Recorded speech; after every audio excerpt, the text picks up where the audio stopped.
Perkenalkan, nama saya Lugi Muhammad Latif.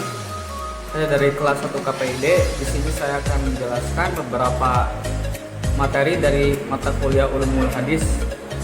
Materi yang pertama yaitu sunnah perspektif ulama hadis, ulama usul, dan ulama fikih. Yang kedua adalah sunnah, hadis, khabar, dan autsar.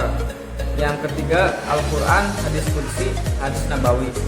Yang keempat sunnah dan bid'ah. Sunnah perspektif ulama hadis, ulama usul, dan ulama fikih. Secara terminologi, para ulama hadis, ulama usul fikih, dan ulama fikih berbeda pendapat dalam mendefinisikan sunnah. Hal ini disebabkan perbedaan persepsi dan sudut pandang mereka terhadap Nabi SAW. Ulama hadis memandang Nabi SAW sebagai imam, pemberi petunjuk, pemberi nasihat, sebagai suri tauladan yang baik, uswatun hasanah, dan panutan qudwah bagi mereka.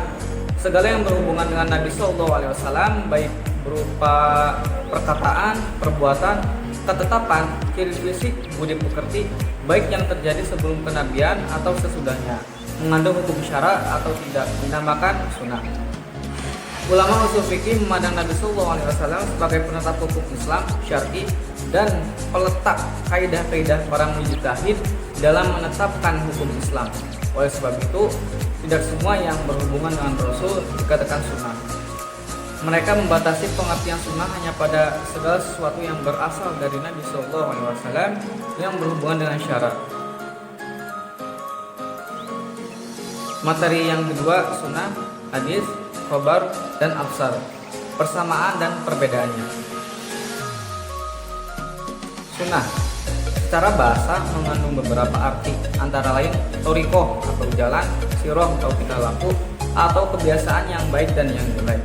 Secara istilah, sunnah adalah segala yang berhubungan dengan Nabi SAW, baik berupa perkataannya, perbuatan, ketetapan, ciri fisik, budi pekerti, baik yang terjadi sebelum kenabian atau sesudahnya, mengandung hukum syara atau tidaknya.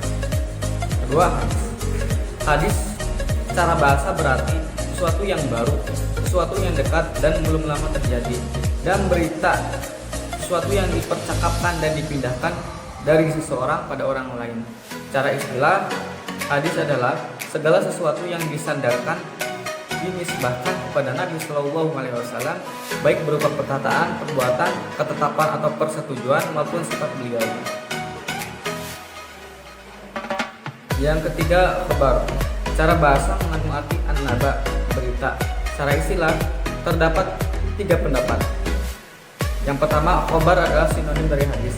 Khabar yaitu sesuatu yang disandarkan kepada Nabi SAW, baik berupa perkataan, perbuatan, ketetapan atau persetujuan maupun sifat beliau.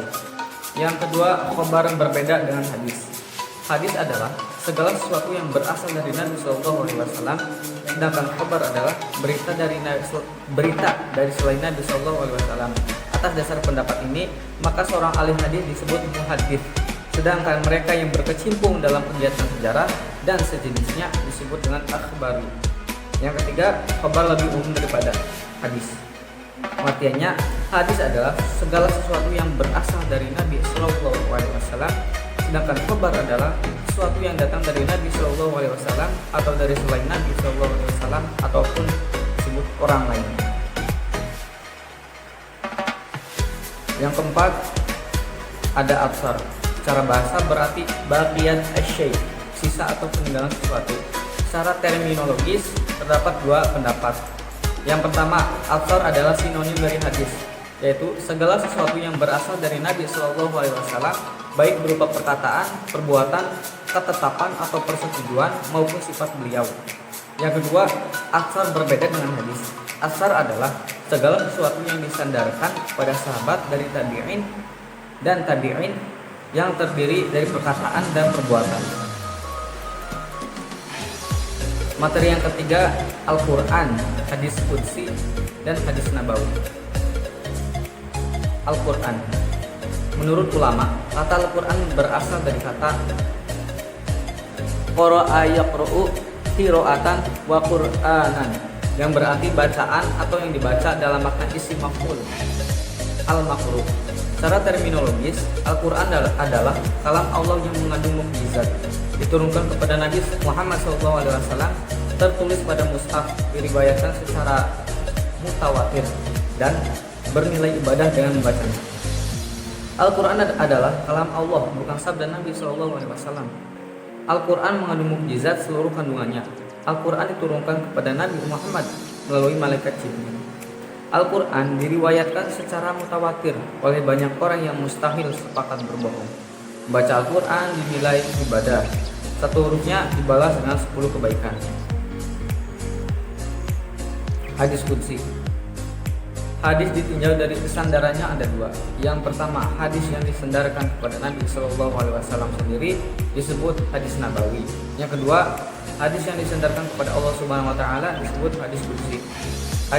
Hadis Qudsi adalah segala perkataan yang disandarkan oleh Nabi SAW kepada Allah Subhanahu Wa Taala. Hadis Qudsi disebut juga hadis ilahi dan hadis Rabbani. Dinamakan demikian karena ia bersumber dari Allah. Ilahi, Rabb, Tuhan yang Maha Suci, Qudsi. Dan dinamakan hadis karena Nabi SAW yang memberitakannya yang didasarkan pada wahyu Allah. Jumlah hadis Qudsi. Jumlah hadis Qudsi hanya sekitar 400 buah hadis secara terulang-ulang sanadnya, atau sekitar 100 buah hadis lebih tanpa terulang-ulang sanadnya. Wairun mukarrar. Hadis Qudsi tersebar dalam 7 kitab induk hadis. Mayoritas kandungan hadis Qudsi tentang akhlak, akidah, dan syariah. Di antara kitab hadis Qudsi, Al-Hadis Al-Qudsiyah yang diterbitkan oleh Jumhur Mesir Al-Arabiyah.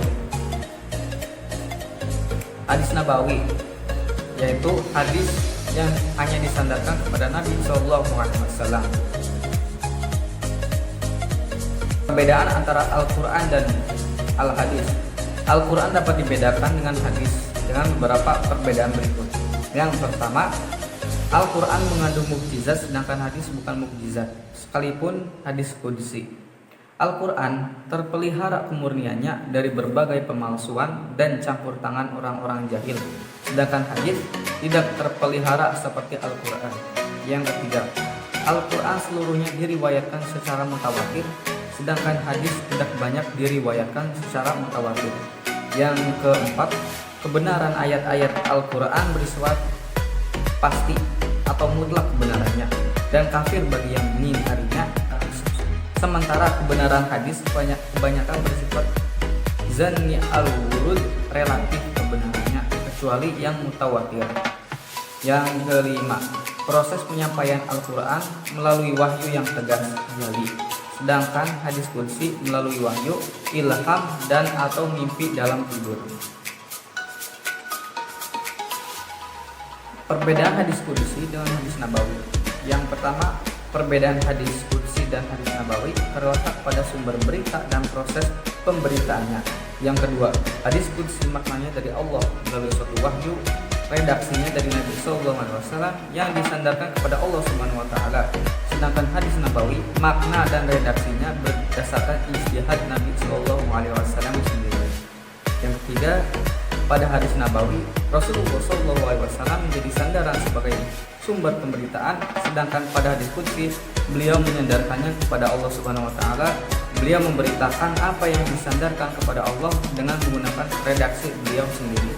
Pada hadis Qudsi, Nabi SAW hanya memberitakan perkataan tersebut, sedangkan pada hadis Nabawi pemberitaannya meliputi perkataan, perbuatan, dan persetujuan. Hadis selalu menggunakan ungkapan orang pertama, dhamir mutakalim, aku, Allah, hai hambaku. Sedangkan hadis Nabawi tidak menggunakan ungkapan tersebut. Materi yang keempat adalah sunnah dan bid'ah, yang terdiri dari definisi sunnah, definisi bid'ah tentang pembagian bid'ah. Definisi sunnah. Sunnah secara bahasa, sunnah adalah al-thariqul mahmudah kanat al-mazmumah, yaitu jalan yang dilalui baik terpuji atau tercela. Sunnah secara istilah. Sunnah adalah hal-hal yang berasal dari Nabi SAW, baik berupa perkataan, perbuatan, penetapan maupun sifat beliau, dan sifat ini baik berupa sifat-sifat fisik, moral maupun perilaku sebelum beliau menjadi Nabi maupun sesudahnya. Jika kita perhatikan, pada dasarnya sunnah sama dengan hadis, akan tetapi ia dapat dibedakan dalam pemaknaannya, seperti yang diungkapkan oleh M.M. Azami bahwa sunnah berarti model kehidupan Nabi SAW, sedangkan hadis adalah periwayatan dari model kehidupan Nabi SAW tersebut. Definisi bid'ah. Bid'ah secara bahasa. Bid'ah adalah sesuatu yang diadakan tanpa ada contoh sebelumnya. Kata ibda artinya merintis sebuah kreasi baru tanpa mengikuti dan mencontoh sesuatu sebelumnya. Bid'ah secara istilah. Bid'ah adalah mengerjakan sesuatu yang baru yang belum ada pada masa Rasulullah SAW. Bid'ah adalah sesuatu yang baru yang tidak terdapat penyebutannya secara tertulis baik di dalam Al-Quran maupun dalam hadis. Pendapat ulama tentang pembagian bid'ah. Yang pertama, pendapat dari Imam Syafi'i. Bid'ah ada dua macam. Yang pertama, sesuatu yang baru yang menyalahi Al-Quran atau Sunnah atau ijma', dan itu disebut bid'ah dolalah, bid'ah yang paling sesat. Yang kedua, sesuatu yang baru dalam kebalikan yang tidak menyalahi Al-Quran, Sunnah, dan ijma', dan itu disebut bid'ah yang tidak tercela. Bid'ah terbagi dua, yaitu bid'ah mahmudah terpuji dan bid'ah mazmumah tercela. Pendapat yang kedua dari Imam Qurtubi. Seburuk-buruk permasalahan ada hal yang baru dan semua bid'ah adalah dolalah. Wa syarrul umuri muhdatsatuha wa kullu bid'atin dolalah. Yang dimasukkan di sini adalah hal-hal yang tidak sejalan dengan Al-Quran dan Sunnah Rasulullah SAW atau perbuatan para sahabat, bid'ah yang baik dan bid'ah yang sesat. Pendapat yang ketiga dari Imam Nawawi. Semua yang baru adalah bid'ah dan semua yang bid'ah adalah sesat. Yang dimasukkan dengan sabdaan itu adalah hal baru yang buruk dan bid'ah yang tercela. Bid'ah terbagi menjadi dua, bid'ah hasanah, bid'ah yang baik, dan bid'ah qabihah, yaitu bid'ah yang buruk. Mungkin hanya itu yang dapat saya sampaikan. Kurang lebihnya mohon maaf. Allahumma muwaffiq ila aqwamit thoriq. Wassalamualaikum warahmatullahi wabarakatuh.